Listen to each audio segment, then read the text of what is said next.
Onde é que eu quero chegar? E aí eu te dou uma informação, Júlio Gomes. O Oscar e o Lucas não jogaram porque pediram para não jogar.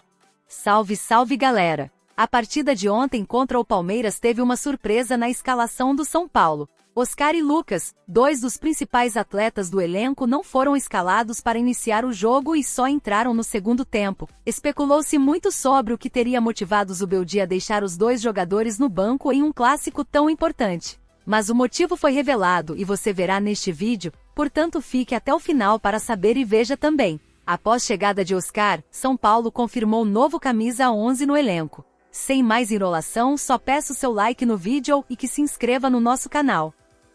Agora foi uma opção. Conseguiu aquela sustentar de uma maneira contra o Velo. A gente falava, né? Alguém tem que fazer o trabalho de recomposição. Ontem o São Paulo só recompôs. Não fez mais nada. Se você volta nessa partida do Velo, por exemplo, a entrevista do Zubeldia, ela é muito pautada no equilíbrio que ainda não existe. O equilíbrio, a busca desse equilíbrio. Exatamente, do ataque e da defesa. O São Paulo, ele ainda não está nesse momento. Então, acho que ele, pensando nisso...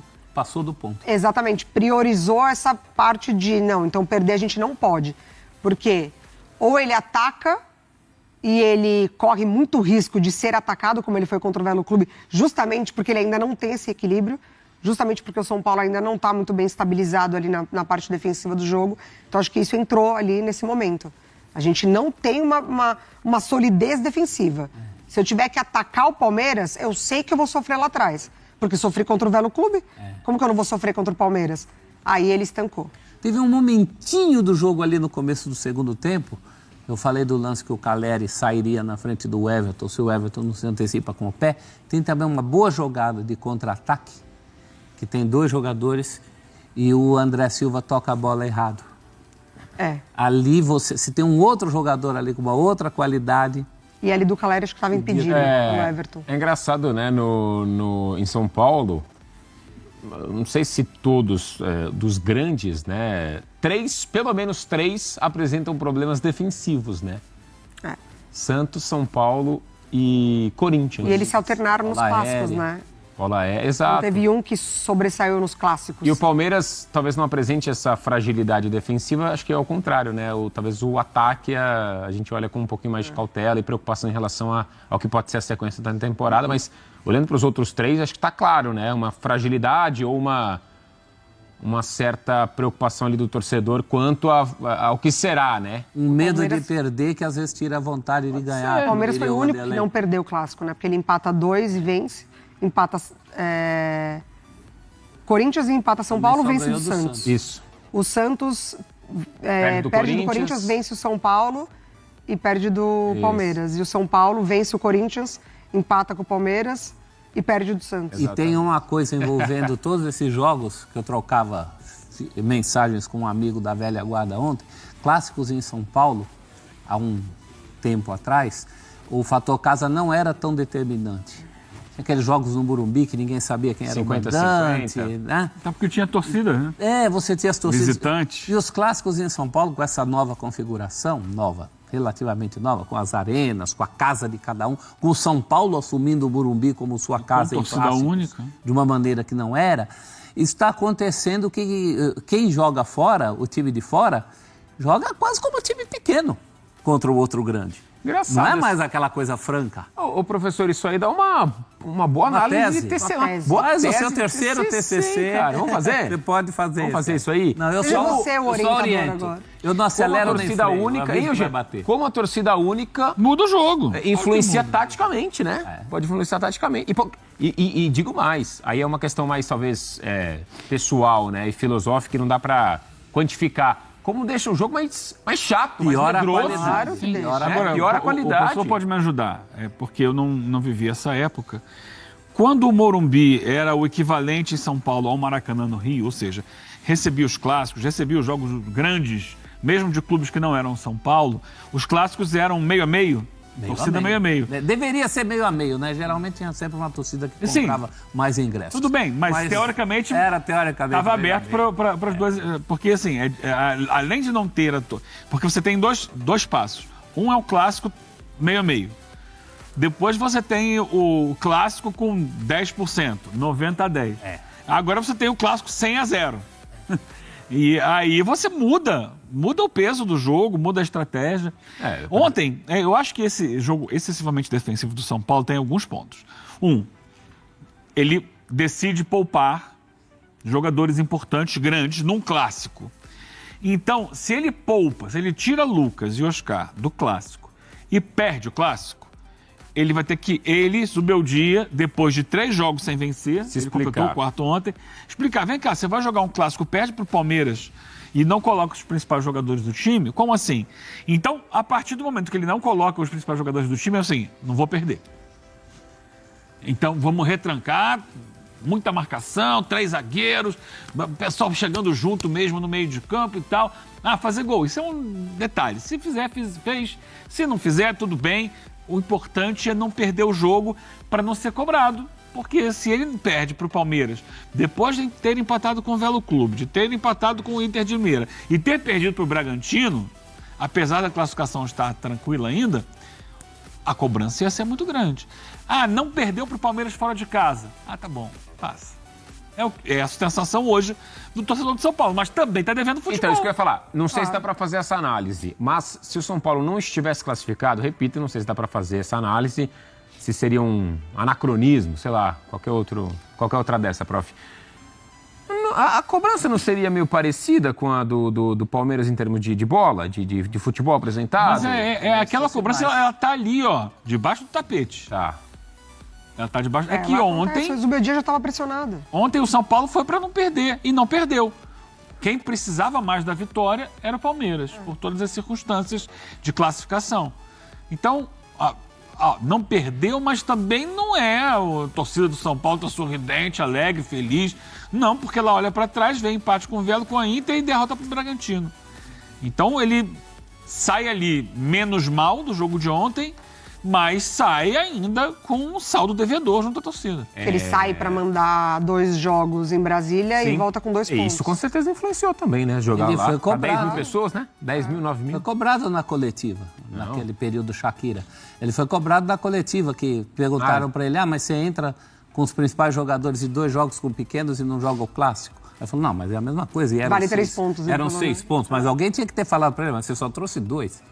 Eu achei que... Inter de Limeira com um homem a mais. A intenção era buscar. Perguntaram para ele da Shakira. Eu não sei se foi bom o show, não. Alguém foi na Shakira? Mário Marra. Show de Shakira não é bom? Show de Shakira não é bom? Não foi na Shakira. Não tem como não ser ótimo. Bom. Show de Shakira é maravilhoso. Período Shakira. Pra gente falar de Flamengo e Vasco, né? Só para encerrar esse assunto da tese, vamos fazer, Eugênio, você vai me ajudar. Na tese do TCC que o professor vai orientar. Vai fazer um doutorado agora. Como mando de campo com filho pequeno não dá para estudar. Dá, claro que dá. Eu sou o professor da geração do 90-10. Eu nem peguei o 50-50. Então a gente já tá na geração do 100-0, né? 0-100. Então, isso influencia. É legal isso aí, cara. Muda o jogo. Não só em São Paulo, não. O Mineirão já não é mais o Mineirão que era. Só com torcida do Cruzeiro. E mesmo no Rio. Não, já mudou. A tendência é tolerância zero. Mesmo no Rio, em que você ainda tem torcida dupla, o fenômeno é diferente no Rio. Você ainda tem a possibilidade de ter as 2 torcidas no Maracanã numa proporção razoavelmente grande, porque você separa um setor inteiro ali, pode muita gente. Só que desde a virada do século, nos jogos contra o Flamengo, as outras torcidas não vão. Não vão. Teve recentemente lá a torcida do Flamengo cantando para do Botafogo, cadê você, cadê você? Você via, olhava a arquibancada do outro lado, não tinha ninguém. O cara simplesmente abre mão de ir, porque aí tem vários... Muito bem, tá? A gente tá vendo os melhores momentos aí do jogo. Agora, vamos ouvir primeiro aliás, vamos ouvir primeiro o Zubeldia, depois eu falo sobre outras coisas. Porque o Abel pode falar, não interessa pra gente, mas a fato é que a torcida xingou, vaiou no final e tudo mais, vaiou o Flaco Lopes, pressão e tal. E o Zubeldia fez o quê? Tirou o Oscar e o Lucas do jogo. Colocou ele só no segundo tempo, ali no meio do segundo tempo. Como falamos aqui, né? Como é que ele ia escalar o Oscar e o Lucas 3 jogos seguidos? Claro que não. Mas ele justificou também por um outro ponto. Mas vamos ouvir o que o Zubeldia falou depois do jogo. No, yo acredito que tuvimos coraje, valor de sacar 2 jugadores importantes por una cuestión de planificación, de cargas, así como en otro momento ha salido Caleri, ha salido Luciano, han salido algunos de los otros jugadores. nosotros priorizamos la planificación y como he falado siempre, cuando uno planifica podés correrte para un lado, para el otro, dentro de la planificación porque no es rígido, pero en este caso con dos jugadores que habían jugado 90 minutos los últimos dos juegos allá en Brasilia, Oscar tenía o tiene un tobillo un poco con un poco de hinchazón, de dolor, y en el caso de Luca, que es un jugador explosivo, habiéndolo usado dos juegos seguidos, me parecía incorrecto por la carga de minutos y demás ponerlo hoje.